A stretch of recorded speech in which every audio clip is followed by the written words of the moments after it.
Hello दोस्तों, मैं अनुज स्वागत करता हूं आपका अपने YouTube channel learn with AP में। आई होप आप सभी स्वस्थ होंगे। आज हम डिस्कस करेंगे जो यूपी टेट 2017 का पेपर है जूनियर लेवल का, उसमें जो सीडीपी के क्वेश्चंस आए थे, आज हम उनको डिस्कस करेंगे दोस्तों। तो वीडियो के अंत तक बने रहिए क्योंकि जो प्रीवियस ईयर के क्वेश्चंस हैं वो बेहद ही इंपॉर्टेंट रहते हैं। एग्ज़ाम में मोस्टली क्वेश्चंस प्रीवियस ईयर से ही पूछे जाते हैं। आप कुछ भी पढ़ लीजिए लेकिन लास्ट में आपको प्रीवियस ईयर ही करना पड़ेगा। तो दोस्तों वीडियो के अंत तक बने रहिए क्योंकि ये वीडियो भी काफ़ी इंपॉर्टेंट होने वाली है। पहला क्वेश्चन है हमारा, भारतीय संविधान के किस अनुच्छेद में 6 से 14 आयु वर्ग के बच्चों के लिए निःशुल्क व अनिवार्य शिक्षा का अधिकार शामिल किया गया है? ऑप्शन ए है अनुच्छेद 26, ऑप्शन बी है अनुच्छेद 15, ऑप्शन सी है अनुच्छेद 45, ऑप्शन डी है अनुच्छेद 21 ए। तो दोस्तों इसमें जो सही आंसर होगा, जो 6 से 14 आयु वर्ग के बच्चों के लिए निःशुल्क शिक्षा अनिवार्य है, ये दोस्तों आर्टिकल 21 ए के अंतर्गत शामिल किया गया है। अनुच्छेद 21 ए ये कहता है कि 6 से 14 आयु वर्ग के बच्चों के लिए निःशुल्क शिक्षा अनिवार्य हो। नेक्स्ट क्वेश्चन है हमारा, क्रेसमर ने व्यक्ति को निम्न में से किस प्रमुख प्रकार में वर्गीकृत किया है? ऑप्शन ए है कृशकाय, यानी कि जिसे हम दुर्बल कहते हैं, ऑप्शन बी जिसे सुडौलकाय कहते हैं, ऑप्शन सी गोलकाय, या फिर ऑप्शन डी उपरोक्त सभी। दोस्तों क्रेसमर ने व्यक्तित्व के जो 3 प्रकार बताए थे वो 3 प्रकार हैं दोस्तों, लंबकाय यानी कि जिसे हम कृशकाय भी कहते हैं, सेकंड है दोस्तों सुडौलकाय जिसे पुष्टकाय भी कहते हैं, थर्ड है हमारा गोलकाय जिसे हम स्थूलकाय भी कहते हैं। तो दोस्तों क्रेसमर ने शरीर संरचना की दृष्टि से जो व्यक्तित्व के 3 सिद्धांत दिए थे उनमें से जो प्रमुख है हमारा वो दोस्तों ये सभी हैं, क्योंकि 3 सिद्धांत क्रेसमर ने दिए थे और ये तीनों ही सिद्धांत हैं हमारे। तो सही आंसर जो उसका होगा वो ऑप्शन डी होगा। नेक्स्ट क्वेश्चन है हमारा, टीईटी का उद्देश्य निम्न में से किसका मापन है? ऑप्शन ए बौद्धिक क्षमता का, ऑप्शन बी अभिक्षमता का, ऑप्शन सी अभिवृत्ति का, या फिर ऑप्शन डी मूल्य का। दोस्तों टीएटी जो टीएटी का अर्थ होता है दोस्तों अध्यापन अभिक्षमता परीक्षण कहते हैं जिसे हम हिंदी में। इसमें जो दोस्तों अभिक्षमता का मापन किया जाता है, अतः जिसका सही आंसर होगा वो ऑप्शन बी के साथ जाएंगे। नेक्स्ट क्वेश्चन है हमारा, संगणन का सिद्धांत निम्न में से किसकी व्याख्या करता है?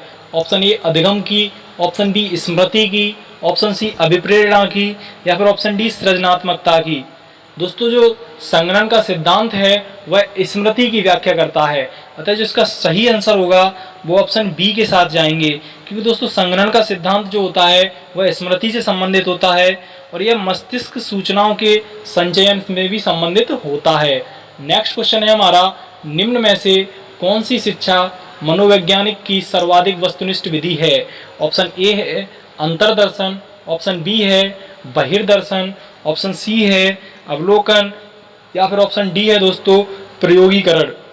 दोस्तों शिक्षा मनोविज्ञान की जो सर्वाधिक व्यक्तिनिष्ठ जो विधि है वह अंतर्दर्शन विधि है, अतः जो इसका सही आंसर होगा वो हम ऑप्शन ए के साथ जाएंगे, क्योंकि दोस्तों इसमें विद्यार्थी या व्यक्ति के जीवन का इतिहास जानकर हम निष्कर्ष निकाल सकते हैं। नेक्स्ट क्वेश्चन है हमारा, अल्बर्ट बंडूरा निम्न में से किससे संबंधित हैं? अल्बर्ट बंडूरा जो दोस्तों हैं काफ़ी फेमस मनोवैज्ञानिक हैं, इनसे रिलेटेड क्वेश्चंस हर एग्ज़ाम में आते हैं, चाहे कोई भी टेट एग्ज़ाम हो। अल्बर्ट बंडूरा जो है दोस्तों सामाजिक अधिगम सिद्धांत से संबंधित हैं, अतः जो इसका सही आंसर होगा वो ऑप्शन ए के साथ जाएंगे, क्योंकि अल्बर्ट बंडूरा जो हैं वो सामाजिक अधिगम सिद्धांत से संबंधित हैं। और दोस्तों बंडूरा तथा वाल्टर ने जो इस सिद्धांत का प्रतिपादन किया था सामाजिक अधिगम सिद्धांत का 1963 में किया था, 1963 में प्रतिपादित किया था। नेक्स्ट क्वेश्चन है हमारा, अधिगम वक्र में पठार बनता है? ऑप्शन ए है परिपक्वता के कारण, ऑप्शन बी है अभिप्रेरणा के कारण, ऑप्शन सी है थकान के कारण, या फिर ऑप्शन डी है अभिरुचि के कारण। दोस्तों अधिगम वक्र में जो पठार बनता है वह थकान के कारण बनता है, अतः जो इसका सही आंसर होगा वो ऑप्शन सी के साथ जाएंगे। नेक्स्ट क्वेश्चन है हमारा, दर्शन चित्र परीक्षण किसको मापने हेतु प्रयुक्त किया जाता है? जो दर्शन चित्र परीक्षण है दोस्तों वो किसको मापने के लिए प्रयोग किया जाता है? तो दर्शन चित्र जो है दोस्तों वह अधिगम अंतरण को मापने के लिए किया जाता है। अतः जो इसका सही आंसर होगा वो ऑप्शन बी के साथ जाएंगे, क्योंकि जो दर्शन चित्र परीक्षण होता है वह अधिगम अंतरण मापने के लिए प्रयोग किया जाता है। नेक्स्ट क्वेश्चन है हमारा, क्लाउड पिक्चर टेस्ट निम्न में से किसके मापन में प्रयुक्त होता है? क्लाउड पिक्चर टेस्ट दोस्तों किसके लिए प्रयोग होता है? ऑप्शन ए है बुद्धि के लिए, ऑप्शन बी है व्यक्तित्व के लिए, या ऑप्शन सी है अभिक्षमता के लिए, या दोस्तों ऑप्शन डी है अभिरुचि के लिए। तो आपको बता दें हम, क्लाउड पिक्चर टेस्ट जो होता है वो व्यक्तित्व के मापन में प्रयोग होता है, व्यक्तित्व के मापन में प्रयोग होता है। तो जो इसका सही आंसर होगा वो ऑप्शन बी के साथ जाएंगे। यह दोस्तों एक प्रक्षेपीय प्रकार का परीक्षण होता है। नेक्स्ट क्वेश्चन है हमारा, निम्न में से कौन सा शेष से भिन्न है? इन चार ऑप्शनों में जो अलग ऑप्शन है वो हमें दोस्तों चूज करना है। ऑप्शन ए है TAT, ऑप्शन बी है 16PF, ऑप्शन सी है रेवेन का परीक्षण, ऑप्शन फोर्थ है हमारा दोस्तों ड्रॉयमैन परीक्षण। दोस्तों TAT परीक्षण, 16PF परीक्षण और रेवेन परीक्षण, ये तीनों परीक्षण दोस्तों व्यक्तित्व से संबंधित हैं। ये तीनों परीक्षण दोस्तों व्यक्तित्व से संबंधित हैं। तो ड्रॉयमैन परीक्षण जो है वो इन शेष से अलग है। अतः जो इसका सही आंसर होगा वो ऑप्शन डी के साथ जाएंगे। नेक्स्ट क्वेश्चन है हमारा, 7, 8, 9, 10, 11, 12 की माध्यिका क्या है? दोस्तों माध्यिका निकालने का जो सूत्र होता है वो, इसमें टोटल कितने पद हैं? 6 पद हैं।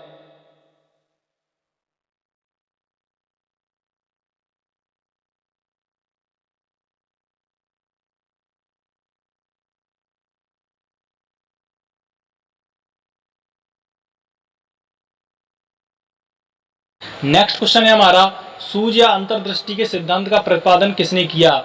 ऑप्शन ए है थॉर्नडाइक ने, ऑप्शन बी है गेस्टाल्टवादी मनोवैज्ञानिक ने, या फिर ऑप्शन सी है हेगार्टी ने, ऑप्शन डी है स्किनर ने। दोस्तों सूझ या अंतर्दृष्टि का सिद्धांत जिसे हम कहते हैं वह गेस्टाल्टवादी मनोवैज्ञानिक ने किया था। इसका सही आंसर होगा वो ऑप्शन बी होगा। गेस्टाल्टवादी सिद्धांत जो है गेस्टाल्टवादी मनोवैज्ञानिक ने दिया था। जो सूझ या अंतर्दृष्टि का जो सिद्धांत है वह गेस्टाल्टवादी मनोवैज्ञानिक ने दिया था, जिसमें दोस्तों वोल्फगैंग कोहलर तथा कुर्ट कोफका प्रमुख थे। नेक्स्ट क्वेश्चन है हमारा, मैकडूगल के अनुसार प्रत्येक मूल प्रवृत्ति से संबंध होता है। ऑप्शन ए है संज्ञान, ऑप्शन बी है संवेग, ऑप्शन सी है संवेदना, या फिर ऑप्शन डी है चिंतन। दोस्तों मैकडूगल के अनुसार संवेग प्रत्येक मूल प्रवृत्ति से संबंधित होता है। जो मैकडूगल ने बोला था दोस्तों कि जो संवेग होता है वह प्रत्येक मूल प्रवृत्ति से संबंधित होता है। टोटल दोस्तों 14 मूल प्रवृत्तियां दी हैं मैकडूगल ने। 14 मूल प्रवृत्तियां, उनमें से कुछ हैं दोस्तों भय, क्रोध, घृणा, वात्सल्य, करुणा, कामुकता, ऐसे दोस्तों 14 मूल प्रवृत्तियां दी हैं। अतः जो इससे सही आंसर होगा वो ऑप्शन बी होगा, संवेग। नेक्स्ट क्वेश्चन है हमारा, पूर्व अनुभव के आधार पर संवेदना को अर्थ प्रदान करना कहलाता है। ऑप्शन ए है संवेदना, ऑप्शन बी है प्रत्यक्ष ज्ञान, ऑप्शन सी है अभिप्रेरणा, ऑप्शन डी है कल्पना। तो दोस्तों जो इसका सही आंसर होगा वो ऑप्शन बी के साथ जाएंगे, प्रत्यक्ष ज्ञान। पूर्व ज्ञान के आधार पर संवेदना के जो अर्थ प्रदान करना कहलाता है वो प्रत्यक्ष ज्ञान कहलाता है। नेक्स्ट क्वेश्चन है हमारा, 5 वर्ष के मोहन की मानसिक आयु 8 वर्ष है, उसकी बुद्धि लब्धि कितनी होगी? तो दोस्तों बुद्धि लब्धि का जो सूत्र होता है वो MA/CA होता है। MA/CA × 100, यानी कि mental as upon chronological age × 100।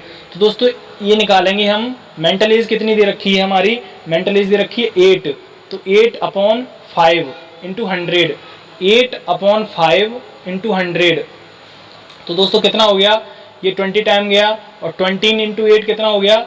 20 × 8 हो गया, 20 × 8 हो गया 160। तो जो बुद्धि लब्धि हुई वो दोस्तों कितनी हो गई? 160। अतः जो इसका सही आंसर होगा वो ऑप्शन बी होगा। नेक्स्ट क्वेश्चन है हमारा, कौन सा बुद्धि लब्धि स्तर मंद बुद्धि वाले बच्चों का प्रशिक्षण योग्य बुद्धि लब्धि स्तर कहलाता है? ऑप्शन ए है 70 से 79, ऑप्शन बी है 50 से 59, ऑप्शन सी है 36 से 49, ऑप्शन डी है दोस्तों 35 एवं निम्न। तो दोस्तों जिसका सही आंसर होगा वो दोस्तों ऑप्शन सी होगा 36 से 49, क्योंकि टर्मन ने 1960 में दोस्तों स्टैनफोर्ड ने एक परीक्षण किया था, बुद्धि लब्धि की एक तालिका दी थी, उसमें दे रखा था दोस्तों 130 से जो अधिक होते हैं वो प्रतिभाशाली बालक होते हैं, 121 से जो 130 तक होते हैं वो प्रखर बुद्धि बालक होते हैं, 111 से 120 तक तीव्र बुद्धि वाले बालक होते हैं, 91 से 110 तक दोस्तों सामान्य बुद्धि वाले बालक होते हैं, 81 से 90 वाले जो होते हैं मंद बुद्धि वाले बालक होते हैं, 71 से 80 वाले बालक जो होते हैं अल्प बुद्धि वाले बालक होते हैं, और 71 से कम वाले जो बालक होते हैं वो जड़ बुद्धि वाले बालक होते हैं। दोस्तों मंद बुद्धि वाले बालक जो होते हैं वो दोस्तों 36 से 49 होते हैं। 36 से 49 दोस्तों ये गलत लिखा है, 81 से 90 इसमें जो सही आंसर होगा। 81 से 90 जो होता है मंद बुद्धि वाले बालक होते हैं। नेक्स्ट क्वेश्चन हमारा, रासार्क इंक ब्लॉट टेस्ट का प्रयोग निम्न में से किसके मापन हेतु किया जाता है। रॉरसार्क इंक ब्लास्ट टेस्ट होता है दोस्तों वो व्यक्तित्व परीक्षण के लिए किया जाता है, अतः जो इसका सही आंसर होगा वो ऑप्शन ए होगा। 20वीं शताब्दी के प्रारंभिक वर्षों में रॉरसार्क टेस्ट का प्रयोग किया गया था। नेक्स्ट क्वेश्चन है हमारा, निम्न में से कौन सा विस्मृति का कारण नहीं है। ऑप्शन ए है सीखने में कमी, ऑप्शन बी है स्मरण करने की इच्छा, ऑप्शन सी है मानसिक द्वंद्व, ऑप्शन डी है सीखने की दोषपूर्ण विधियां। दोस्तों जो विस्मृति का कारण नहीं है वो है स्मरण करने की इच्छा। स्मरण करने की इच्छा कभी भी विस्मृति का कारण नहीं हो सकती। नेक्स्ट क्वेश्चन है हमारा, वह विज्ञान जो संख्यात्मक प्रदत्त को एकत्र करने, विभाजित करने, प्रस्तुत करने, तुलना करने और व्याख्या करने की विधि से संबंधित है, क्या कहलाती है। ऑप्शन ए है सांख्यिकी, ऑप्शन बी है गणित, ऑप्शन सी है ज्यामिति, ऑप्शन डी है संभाव्यता। तो दोस्तों जो इसका सही आंसर होगा वो सांख्यिकी होगा, अतः जो इसका सही आंसर है वो ऑप्शन ए होगा। नेक्स्ट क्वेश्चन है हमारा, पिछड़े बच्चों के लिए शैक्षिक लब्धि की अवधारणा किसने दी है। जो पिछड़े बच्चों के लिए शैक्षिक लब्धि की जो अवधारणा है वो सिरिल वर्ट ने दी है, अतः जो इसका सही आंसर होगा वो ऑप्शन डी होगा। नेक्स्ट क्वेश्चन है हमारा, निम्न में से कौन सा एक उत्तम परीक्षण की विशेषताओं से भिन्न है। उत्तम परीक्षण की विशेषताओं से कौन सा भिन्न है। ऑप्शन ए है विश्वसनीयता, ऑप्शन बी है वैधता, ऑप्शन सी है वस्तुनिष्ठता, ऑप्शन डी है अभिक्षमता। दोस्तों उत्तम परीक्षण की जो विशेषताएं होती हैं वह दोस्तों हम बता दे रहे हैं आपको। एक होती है वैधता, दूसरी होती है विश्वसनीयता, तीसरी होती है वस्तुनिष्ठता, चौथी होती है दोस्तों विभेदकता, पांचवी होती है प्रमाणीकरण, छठवीं होती है व्यापकता, सातवीं विशिष्टता और आठवीं व्यवहारिकता। दोस्तों यह विशेषताएं होती हैं। जो अभिक्षमता विशेषता है इसमें नहीं आती है, अतः जिसका सही आंसर होगा वो ऑप्शन डी होगा। नेक्स्ट क्वेश्चन है हमारा, निम्न में से कौन सा बुद्धि का सिद्धांत नहीं है। ऑप्शन ए है एक तत्व सिद्धांत, ऑप्शन बी है द्वैतत्व सिद्धांत, ऑप्शन सी है प्रत्यागमन सिद्धांत, ऑप्शन डी है बहुतत्व सिद्धांत। दोस्तों बुद्धि का सिद्धांत जो नहीं है वो प्रत्यागमन सिद्धांत नहीं है, अतः जो इसका सही आंसर होगा वो ऑप्शन सी होगा। क्योंकि दोस्तों बुद्धि के एक तत्व सिद्धांत का समर्थन जो किया था बिनेनिक, टर्मन ने तथा स्टर्न जैसे जो मनोवैज्ञानिक थे उन्होंने किया था, और द्वैतत्व सिद्धांत का जो प्रतिपादन है वो स्पीयरमैन ने किया था। बहुतत्व सिद्धांत का जो प्रतिपादन है वो हार्वर्ड गार्नर ने किया था, और जो कि प्रत्यागमन सिद्धांत एक आनुवंशिकता से संबंधित होता है। नेक्स्ट क्वेश्चन है हमारा, निम्नलिखित में से कौन सी एक अंतःस्रावी ग्रंथि नहीं है। ऑप्शन ए है एड्रिनल, ऑप्शन बी है पीयूष ग्रंथि, ऑप्शन सी है लार ग्रंथि, ऑप्शन डी है थायराइड ग्रंथि। दोस्तों जो अंतःस्रावी ग्रंथि नहीं है वो लार ग्रंथि नहीं है, अतः जो इसका सही आंसर होगा वो ऑप्शन सी होगा। नेक्स्ट क्वेश्चन है हमारा, पियाजे के अनुसार संज्ञानात्मक विकास की द्वितीय अवस्था है। ऑप्शन ए है ज्ञानेंद्रिय अवस्था, ऑप्शन बी है औपचारिक संक्रियता अवस्था, ऑप्शन सी है पूर्व संक्रिया की अवस्था, ऑप्शन डी है मूर्त संक्रिया की अवस्था। दोस्तों जो पियाजे के अनुसार संज्ञानात्मक विकास की जो दूसरी अवस्था होती है वो दोस्तों पूर्व संक्रियात्मक अवस्था होती है। पियाजे ने 4 प्रकार की अवस्थाएं बताई थी। एक होती है संवेदी गामक अवस्था जिसे हम सेंसर मोटर स्टेज कहते हैं, जो 0 से 2 वर्ष तक होती है। एक दोस्तों बताई थी पूर्व संक्रियात्मक अवस्था जिसे हम प्री ऑपरेशन एज स्टेज कहते हैं, जो 2 से 7 वर्ष तक होती है। एक बताई थी दोस्तों मूर्त संक्रियात्मक अवस्था, जिसे हम कॉन्क्रीट ऑपरेशन स्टेज कहते हैं, जो दोस्तों 7 से 11 वर्ष तक होती है। एक होती है हमारी औपचारिक संक्रियात्मक अवस्था, जिसे हम फॉर्मल ऑपरेशन स्टेज कहते हैं, जो 11 से 14 वर्ष तक बताई थी। अतः जो इसका सही आंसर होगा वो ऑप्शन सी होगा, पूर्व संक्रिया अवस्था। नेक्स्ट क्वेश्चन है हमारा, शारीरिक विकास को प्रभावित करने वाला कारक कौन सा है? ऑप्शन ए है वंशानुक्रम, ऑप्शन बी है वातावरण, ऑप्शन सी है खेल तथा व्यायाम, या फिर ऑप्शन डी है उपरोक्त सभी। तो दोस्तों शारीरिक विकास को प्रभावित करने वाले कारण ये सभी हैं, वंशानुक्रम, वातावरण, खेल तथा व्यायाम। नेक्स्ट क्वेश्चन है हमारा, बुद्धि लब्धि की गणना का सही सूत्र कौन सा है? ऑप्शन ए है मानसिक आय बट्टे वास्तविक आय गुणा 100, ऑप्शन बी है वास्तविक आय बट्टे मानसिक आय, ऑप्शन बी है मानसिक आय बट्टे वास्तविक आय, ऑप्शन सी है वास्तविक आयु बट्टे मानसिक आयु गुणा 100, ऑप्शन डी है मानसिक आयु बट्टे वास्तविक आयु गुणा 100। तो दोस्तों जिसका सही आंसर होगा वो ऑप्शन ए के साथ जाएंगे, क्योंकि बुद्धि लब्धि की गणना का सूत्र जो होता है वो मानसिक आय बट्टे वास्तविक आय गुणा 100 होता है। नेक्स्ट क्वेश्चन है हमारा, चिंतनशील सोच की चर्चा इनमें से की है? ऑप्शन ए है ड्यूवी ने, ऑप्शन बी है रॉस ने, ऑप्शन सी है वुडवर्थ ने, या फिर ऑप्शन डी है ड्रेवर ने।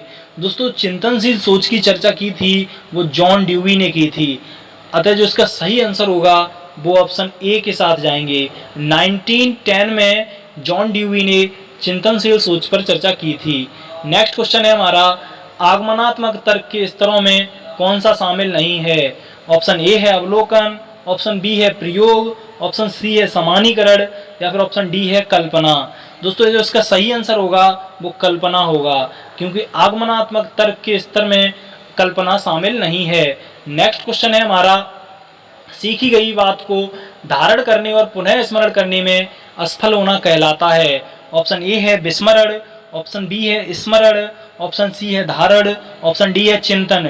दोस्तों सीखी गई बात को धारण करने और पुनः स्मरण करने में असफल होना विस्मरण कहलाता है, अतः जिसका सही आंसर होगा वो ऑप्शन ए होगा।